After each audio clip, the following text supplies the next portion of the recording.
నమస్తే, నేను Vamshi. Welcome to special drive. ఓవైపు పేదరికం బాధిస్తోంది, అయినా శత్రుదేశం పాకిస్తాన్ ఉగ్రవాదానికి ఊతం ఇస్తూనే ఉంది. ఒక విధంగా చెప్పాలంటే అస్సలు గుణపాఠం నేర్చుకోవడం లేదు దాయాది పాకిస్తాన్. తాజాగా ప్రపంచ బ్యాంకు విడుదల చేసిన పాకిస్తాన్లోని పేదరికం గణాంకాలను చూస్తే తెలిసేది ఇదే సమయంలో పొరుగు దేశమైన భారత్ పేదరిక నిర్మూలనకు తీసుకున్న చర్యలు ఆశ్చర్యపరుస్తున్నాయనే చెప్పాలి. భారత్ వరకు వస్తే 2012లో దేశంలో పేదరికం 27.1%గా ఉంటే అది 2022 నాటికి 5.30% తగ్గిందనేది ప్రపంచ బ్యాంకు సర్వే మాట. అదే పాకిస్తాన్లో పూర్తి రివర్స్ అయింది పరిస్థితి. 2017లో పాకిస్తాన్ పేదరికం 4.9%గా ఉంటే ఆ పేదరికం 2021 నాటికి 16.5%కి పెరిగింది. దశాబ్ద కాలంగా భారత్ పాకిస్తాన్ పేదరిక నిర్మూలనకు ఎలాంటి ప్రాధాన్యం ఇస్తున్నాయో ఈ గణాంకాలను చూస్తే ఇట్టే తెలిసిపోతుంది. ఇదే సమయంలో పాకిస్తాన్కు ప్రపంచ బ్యాంక్, IMF, ఆసియా అభివృద్ధి బ్యాంక్, ఇస్లామిక్ దేశాల కూటమి నుంచి దండిగానే ఆర్థిక సాయం లభించింది కూడా. మరి ఆ నిధులను పాకిస్తాన్లోని పేదరిక నిర్మూలనకు ఖర్చు పెట్టారా అంటే లేదనేది తాజా గణాంకాల సారాంశం. వివిధ మార్గాల్లో అందిన ఆర్థిక సాయం మొత్తాన్ని ఉగ్రవాదులకే దారబోసింది దాయాది పాకిస్తాన్.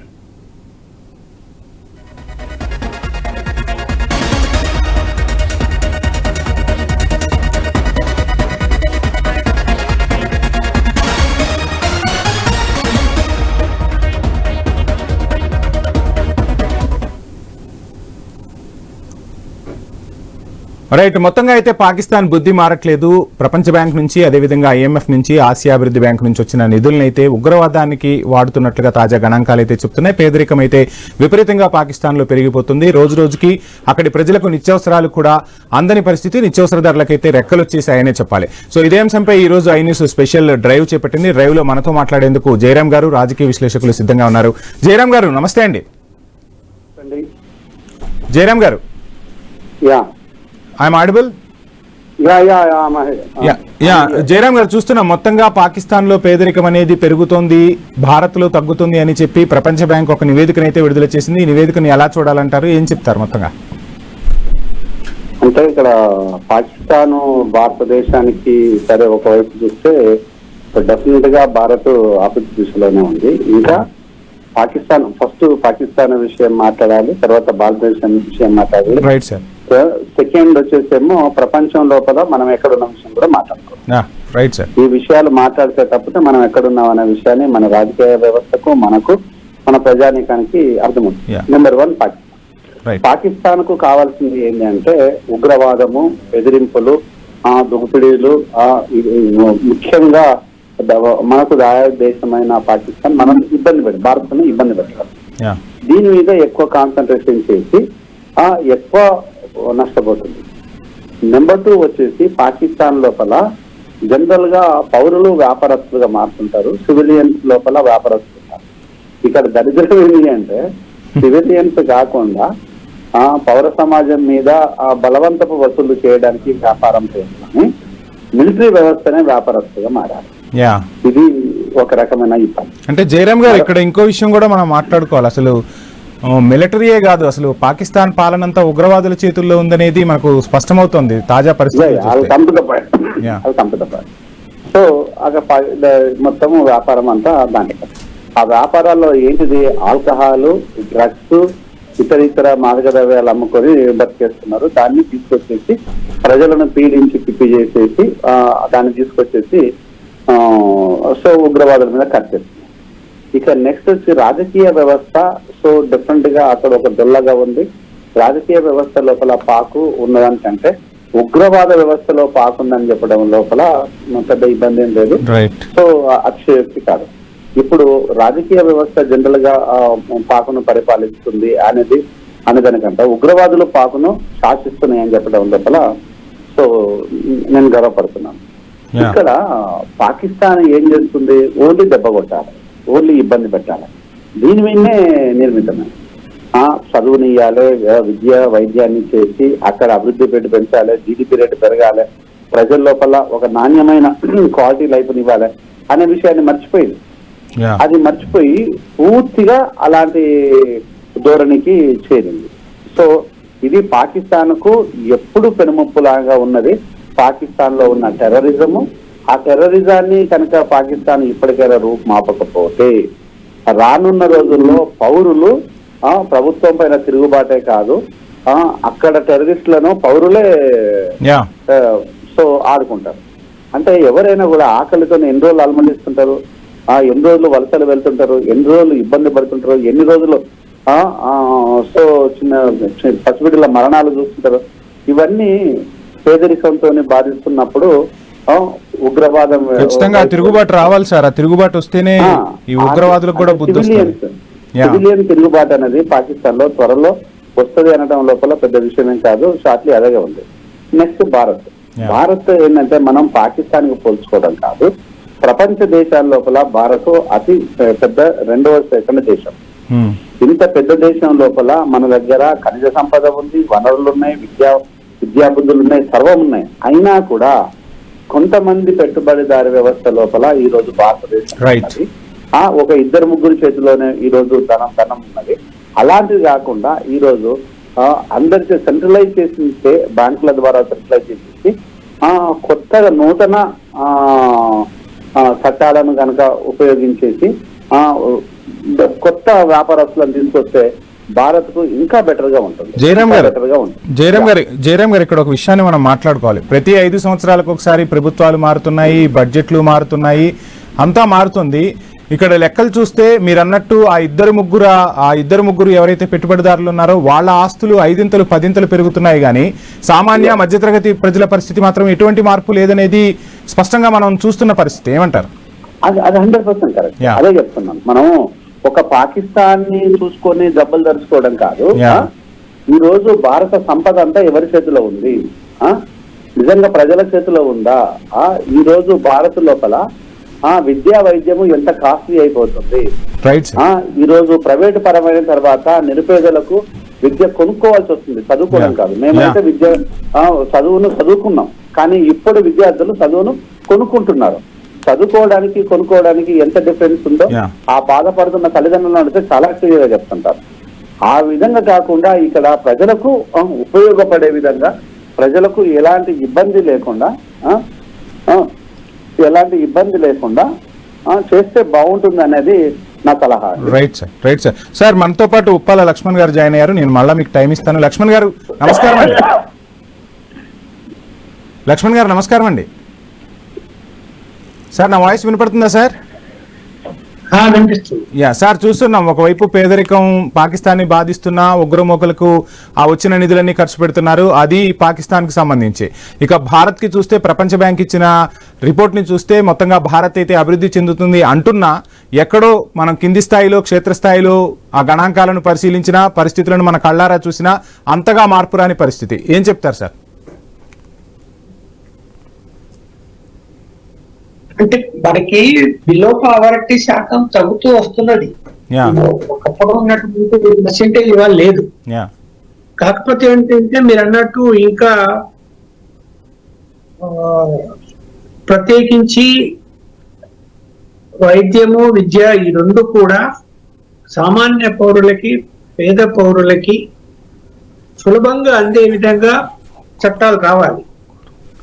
లేకపోతే భరించడం చాలా కష్టం. ఇప్పుడు ఒకవైపు మనం ఏం చేస్తున్నాం, అక్షరాస్యత పెరగాలి, పూర్తిగా అందరూ అక్షరాస్యులే ఉండాలి అన్నప్పుడు పేద వర్గాల పిల్లలు కూడా మంచి చదువులు చదువుకోవాలి, పేదరికం నుంచి వాళ్ళ విముక్తి కావాలి, మంచి ఉద్యోగాలు చేయాలి, ఆ ఫ్యామిలీలు బాగుండాలి అనుకున్నప్పుడు ఏంటి అక్కడ ప్రధానమైనది?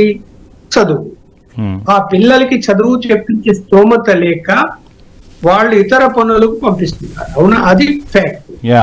అలా కాకుండా కార్పొరేట్ స్కూళ్ళల్లో కానీ, కార్పొరేట్ కాలేజీల్లో కానీ చట్టాల్లో మార్పు తీసుకొచ్చి బిలో పావర్టీ వాళ్ళ యొక్క పిల్లలకి ఫ్రీగా చదువు చెప్పించాలి. అలాగే ఆ కుటుంబాలకి కార్పొరేట్ వైద్యము ఫ్రీగా అందించాలి. ఈ రెండు జరిగితే మాత్రం ఖచ్చితంగా దేశ ఆర్థిక వ్యవస్థ ఇంకా మెరుగుపడుతుంది. లక్ష్మణ్ గారు మీరు చెప్తున్నప్పుడు ఒక విషయాన్ని మనం గమనిస్తే, పక్క రాష్ట్రాలు, పక్క దేశాలు గురించి మనం పక్కన పెడితే, ఈరోజు తెలుగు రాష్ట్రాలను అన్నప్పుడు ఖచ్చితంగా హైదరాబాద్ లోనే ఆంధ్రప్రదేశ్ కి సంబంధించి, తెలంగాణకు సంబంధించిన ప్రజలు ఎక్కువ మంది ఉంటున్నారు. వచ్చిన శాలరీలో 17% విద్యకు పోతే, 15% ఆరోగ్యానికి పోతే, ఇక మిగిలింది రెంట్లు కూడా భారీగా పెరిగిపోయిన పరిస్థితులు. సామాన్యుడు అసలు హైదరాబాద్ లోనే బ్రతకలేని పరిస్థితి. అంటే ఖర్చులు విపరీతంగా పెరిగిపోతున్నాయి. మీరు చెప్పినట్టుగా విద్య వైద్యం అనేది సామాన్యుడికే కాదు మధ్యతరగతి ప్రజలకు కూడా అందని ద్రాక్షగానే మిగిలిపోయింది. లక్షలు ఖర్చు పెట్టాల్సిన పరిస్థితి వస్తుంది. ఇంతకుముందు మనకు జయరామ్ గారు చెప్పినట్టుగా చదువు ఎవరు చదువుకోవట్లేదు, చదువుకునే పరిస్థితులే వస్తున్నాయన్న పరిస్థితి అయితే కనిపిస్తుంది. ఏం చెప్తారు? ఫ్యాక్ట్ ఇది. ఇప్పుడు నగరంలో కొంత జిల్లా కేంద్రాల్లోనూ మండల కేంద్రాల్లో కొంత పరిస్థితులు ఒక విధంగా ఉంటే, నగరాలకు వచ్చేసరికి మనం ఏ నగరాలు తీసుకున్నా కూడా, విజయవాడ తీసుకో, విశాఖపట్నం తీసుకో, హైదరాబాద్ తీసుకో, పెద్ద పెద్ద నగరాలు అన్నిట్లో కూడా జీవన విధానం అనేది అంటే కాస్ట్లీ అయిపోయింది. రెంట్లు అలాగే ఉన్నాయి. తర్వాత ఇతర సౌకర్యాలు వేటికి వెళ్ళినా కూడా, ఇప్పుడు మీరు హాస్పిటల్కి వెళ్ళినా లేకపోతే స్కూల్కి వెళ్ళినా ఎక్కడ చూసినా కూడా భరించలేనిటువంటి ఖర్చు అవుతున్నప్పుడు ఏం చేస్తారు? ఇప్పుడు రైట్ సార్ ఒకసారి మా స్పెషల్ కరెస్పాండెంట్ సునీల్ దీనికి సంబంధించి తాజా నివేదికను అందిస్తూ ఉన్నారు.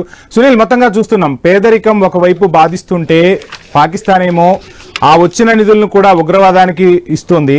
భారత్లో పరిస్థితి చూస్తే సరే కొంతవరకు పేదరిక శాతం తగ్గుతున్నా క్షేత్రస్థాయిలో మాత్రం ఇంకా పేదవాడుగానే మిగిలిపోతున్నాడు, మధ్యతరగతిగానే మిగిలిపోతున్నాడు. ప్రతి 5 సంవత్సరాలకు ప్రతి సంవత్సరానికి మిలియనీర్లుగా మారుతున్న పరిస్థితి. దేశంలో కూడా మార్పులు రావాలని చెప్పి విశ్లేషకుల నుంచి కూడా వినిపిస్తున్నమాట. ఏం చెప్తారు మీరు? దేశంలో పేదరిక నిర్మూలనకు భారత్ కట్టుబడి ఉన్నప్పటికీ పాకిస్తాన్ లో ప్రధానంగా ఇటు వరల్డ్ బ్యాంక్ నుంచి కావచ్చు, ఆసియా డెవలప్మెంట్ బ్యాంక్ నుంచి తీసుకున్నటువంటి నిధులన్నిటిని కూడా ఉగ్రవాదం వైపే మళ్లిస్తున్నారన్న ఆరోపణలు అయితే వ్యక్తమవుతున్నాయి. ఈ మధ్య కాలంలో చూసాం, ఆపరేషన్ సింధూర్ తర్వాత పాక్ లో ఇంకా కూడా పేదరికం బాగా పెరిగింది అనేది నివేదికలు అయితే చెప్తున్నాయి. ప్రస్తుతం ఆ నివేదికలను కూడా ఒకసారి మనం పరిశీలిద్దాం. 2012లో భారతదేశంలో దాదాపు 27.1% ఉంది. ప్రస్తుతం అది 2022 నాటికి 5.30% తగ్గిందనేది ప్రపంచ బ్యాంక్ చెప్తున్నటువంటి మాట. ఇక పాకిస్తాన్ లో ఇందుకు పూర్తి విరుద్ధంగా నివేదికలు చెప్తున్నాయి.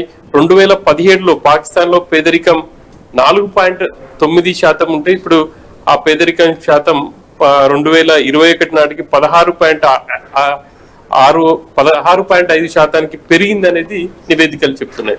భారత్ లో మనం పేదరిక నిర్మూలనకి ఇప్పటికే ప్రభుత్వాలు, కేంద్ర రాష్ట్ర ప్రభుత్వాలు విస్తృతంగా వివిధ కార్యక్రమాలు అయితే చేపడుతున్నాయి. పూర్తిగా పేదరికాన్ని రూపుమాపకపోయినప్పటికీ పేదరికంలో ఉన్న వాళ్ళని బయటపడేసేందుకైతే విస్తృతంగా కార్యక్రమాలు చేపడుతున్నాయి. ఆ దిశగా ప్రయత్నాలు కూడా జరుగుతూ ఉన్నాయి. ఇప్పటికే ఆ నిధులను కూడా క్షేత్రస్థాయిలో ఖర్చు కూడా చేస్తున్నారు. కానీ పాక్ లో అటువంటి పరిస్థితి లేదనేది మనకు స్పష్టంగా అర్థమవుతుంది. అవి పూర్తిగా తప్పుడు లెక్కలకు కూడా మనం చెప్పుకోవచ్చు. ఎందుకంటే ఆపరేషన్ సింధూర్ తర్వాత ఇటు పూర్తిగా మనం నీటి నిలిపివేయడం, సింధు జలాలని, ఆ తర్వాత అక్కడ తలెత్తినటువంటి పరిస్థితులు చూసాం. ఆపరేషన్ సింధూర్ స్టార్ట్ కాగానే పాక్ లో ఏటీఎంలలో డబ్బులు 2-3 వేల కంటే ఎక్కువగా తీసుకోలేకుండా అక్కడ ప్రభుత్వం అయితే ఉత్తర్వులు ఇచ్చింది. ఆ మేరకు బ్యాంకులకు కూడా స్ట్రిక్ట్ గా ఇన్స్ట్రక్షన్స్ ఇచ్చింది. ఇప్పుడు అక్కడ ఉన్నటువంటి పరిస్థితులలో చాలా కరువు ప్రాంతాలు చాలా ఎక్కువగా ఉన్నట్టుగా కూడా అర్థమవుతా ఉంది.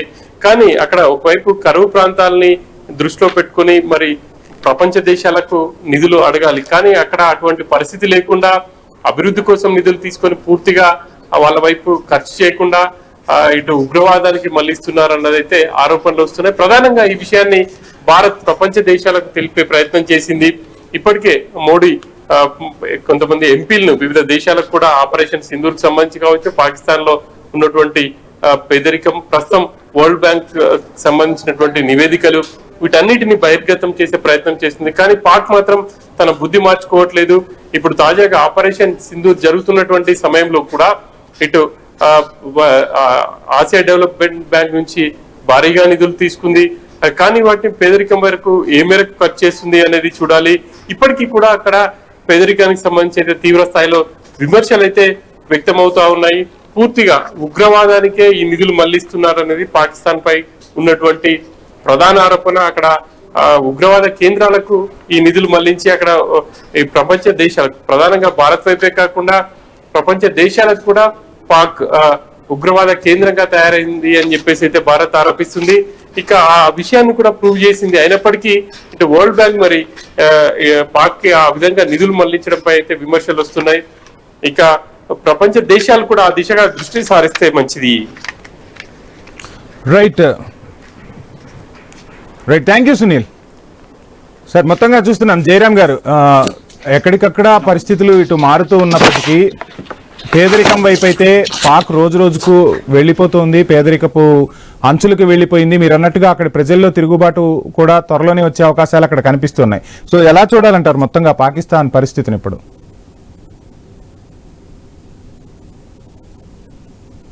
జయరాం గారు. రైట్, లక్ష్మణ్ గారు చూస్తున్నాం మొత్తంగా పేదరికం అంచునైతే పాకిస్తాన్ ఉంది. అక్కడ ప్రజలకు మౌలిక వసతులు కూడా కల్పించలేని పరిస్థితి అయితే పాకిస్తాన్లో కనిపిస్తోంది. సో ఆ ఉగ్రవాదుల చేతుల్లోనే పాలన ఉంది. ఇక ఉగ్రమూకలనైతే ఏమీ చేయలేని పరిస్థితి. ప్రభుత్వం అయితే అక్కడ ఉగ్రవాదాన్ని అణిచే పరిస్థితులు కనిపించట్లేదు. మనం ఆపరేషన్ సింధూర్ తర్వాత, ఇంతకుముందు మా సునీల్ చెప్పినట్టుగా కూడా మనం చూస్తే ఆపరేషన్ సింధూర్ తర్వాత ఆ ఉగ్రవాదుల కుటుంబాలకి ప్రగాఢ సానుభూతిని వ్యక్తం చేయటం, ఈ వచ్చిన డబ్బుల్లోంచి వాళ్ళకి ఎక్స్గ్రేషియా ఇచ్చిన పరిస్థితిని కూడా మనం చూస్తూ ఉన్నాం. సో ఇటువంటి పరిస్థితుల్లో పాకిస్తాన్లో ప్రజల తిరుగుబాటు ఖచ్చితంగా వచ్చే అవకాశాలు కనిపిస్తున్నాయి. ఆ పేదరికాన్ని ఇంకా ప్రజలు భరించలేని పరిస్థితి కనిపిస్తుంది. ఏం చెప్తారు సార్? ఖచ్చితంగా తిరుగుబాటు వస్తుంది. ఎందుకంటే కనీసం నిత్యావసర వస్తువుల ధరలు ఆకాశానికి అంటే అందుబాటులో లేనప్పుడు ఏం చేస్తారు? అసలు మంచినీళ్ళు కూడా దొరకని పరిస్థితి కొన్ని గ్రామాల్లో ఇప్పటికీ ఉంది. గొడవ పడుతున్నారు, వాటర్ కూడా దొరకటం లేదని. ఇక్కడ ఎందుకు పాకిస్తాను టెర్రరిజాన్ని ప్రోత్సహిస్తున్నది అనేది మనం ఆలోచించాల్సిన అవసరం. ఏంటి ఆ దేశానికి ప్రయోజనం దాని వలన? ఆ టెర్రరిజం వలన ఏమైనా రాబోయే కాలంలో ప్రయోజనం ఏముందా? ఇండియాను ఆక్రమించుకోగలుగుతుందా? లేదు కదా. అంత సులభమా? సాధ్యమవుతుంది? అది సాధ్యమే పనేనా? మరి ఎందుకు టెర్రరిజాన్ని ప్రోత్సహిస్తారు వాళ్ళు? వేల కోట్ల రూపాయలు అప్పులు తీసుకొచ్చి టెర్రరిస్టులకు ఎందుకు ఖర్చు పెడుతున్నారు? అది రాంగ్ స్ట్రాటజీ. అది దేశం ఎదగాలి, దేశం అభివృద్ధి చెందాలి, పేదరికం పోవాలి. చూడండి, ఇప్పుడు ఒక దశాబ్ద క్రితం ఉన్నటువంటి పేదరికం ఇవాళ మనకు లేదు. పర్సెంటేజ్ బాగా తగ్గిపోయింది, బిలో 5% ఉన్నాం. మరి అక్కడ పేదరికం ఇవాళ 16 నుంచి 20% పెరిగి ఉంటుంది. అది ఇందాక 16% చెప్పింది కూడా 2021లో. 24 లెక్కలు తీసుకున్నప్పుడు ఈ 4 సంవత్సరాల్లో ఇంకా పెరిగి ఉంటుంది. అలాంటి పరిస్థితుల్లో పాకిస్తాను ప్రజల సంక్షేమం ఇంపార్టెంట్ గా భావించాలి, కానీ టెర్రరిస్టులను ప్రోత్సహించి మన మీద ఎగదోస్తే ఇప్పుడు పోనీ నువ్వు ఏమైనా ఇతర దేశాల మీద ఏమైనా టెర్రరిస్టులను ఎగదోస్తున్నావా? కేవలం భారతదేశంలో ఎగదోస్తున్నావు. ఏంటి దానివల్ల మీకు ప్రయోజనం? అంత సులభమా భారతదేశాన్ని టెర్రరిస్టుల ద్వారా ఆక్రమించుకోవటం అనేది జరిగే పనే? సాధ్యమయ్యే పనే కాదు. అసలు మీ సైనికుల చేతే కాదు, టెర్రరిస్టులు ఏం చేయగలుగుతారండి? దొంగ దెబ్బ తీసి చంపేసి వెళ్ళిపోవడం తప్ప ఏం చేయగలుగుతారు వాళ్ళు? ఎందుకు మీరు ప్రోత్సహిస్తారు వాళ్ళని? తరిమి కొట్టండి. అసలు టెర్రరిజం అనేది ఇక్కడ ఉండడానికి వీల్లేదని చెప్పి అలా చేయకుండా మీ దేశ ఆర్థిక పరిస్థితిని కూడా దిగజార్చుకుంటూ మరి మీరు ఇంకా అదే దిశ వైపు ఆలోచిస్తూ టెర్రరిజం వైపు ఆలోచిస్తూ ఉంటే ఏ సమాజం కూడా ఇవాళ అంగీకరించదు. లక్ష్మణ్ గారు, ఇక్కడ ఇంకో విషయాన్ని కూడా మనం మాట్లాడుకోవాలి. కాస్త ప్రజాస్వామ్యం వైపు, ప్రజల వైపు ఆలోచించే ఇమ్రాన్ ఖాన్ ని తీసుకెళ్లి జైల్లో పెట్టారు. సో ఆ తర్వాత ఎలక్షన్ రిజల్ట్ ఎలా జరిగింది ఏంటి అనేది కూడా మనం ఒకసారి చూస్తే అసలు పాకిస్తాన్ పాలకుల చేతుల్లో లేదు. ఇక మొత్తం ఉగ్రవాదులు ఆడింది ఆట పాడింది పాట అన్నట్టుగా తయారైంది అక్కడ పరిస్థితి. ఏమంటారు? నేనేమనుకుంటున్నానంటే వీళ్ళు పాకిస్తాన్ చైనా కంట్రోల్లో ఉంటున్నది. ఎవరు అవునన్నా కాదన్నది నిజం. చైనా ఒక ఆట వీళ్ళని ఆడిపిస్తున్నదేమో అనుకుంటున్నాను. చైనా కూడా పాకిస్తాన్ కు ఆర్థిక సాయం చేస్తున్నది, కాదనటం లేదు. అది దేనికి చేయాలి? పేదరికం నుంచి బయటపడడానికి, దేశ అభివృద్ధి జరగటానికి చేయాలి. టెర్రరిజాన్ని ప్రోత్సహించడానికి నువ్వు ఆర్థిక సహాయం చేయాలనా? చేయకూడదు కదా. చైనా ఎందుకు అలాంటి పనులు చేస్తున్నది? చైనా కూడా ఆలోచించుకోవాల్సిన అవసరం ఉంది. ఇప్పుడు చైనా కూడా ఏం ఆలోచిస్తుంది?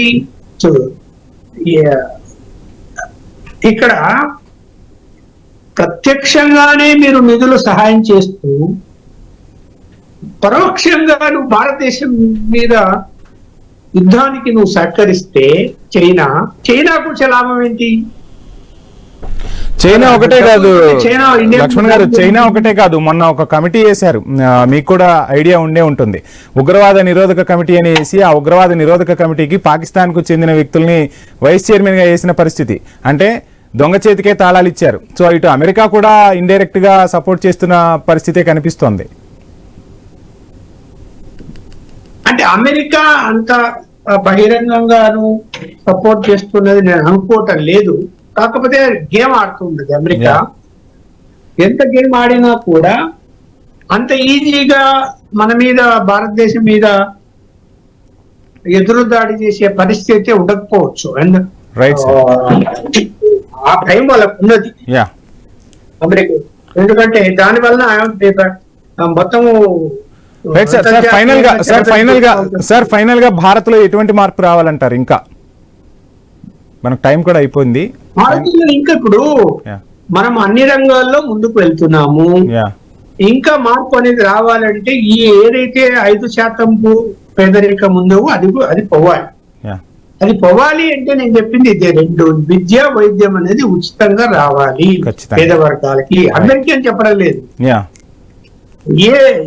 ఆ పేద వర్గాలకి తీసుకురాగలిగితే, ఆ చట్టం తీసుకురాగలిగితే ఇంకా ఎక్కువ పురోభివృద్ధి వరకు మనం ఒక దశాబ్ద కాలం తర్వాత మనం చెప్పుకోవచ్చు. Right sir, thank you sir.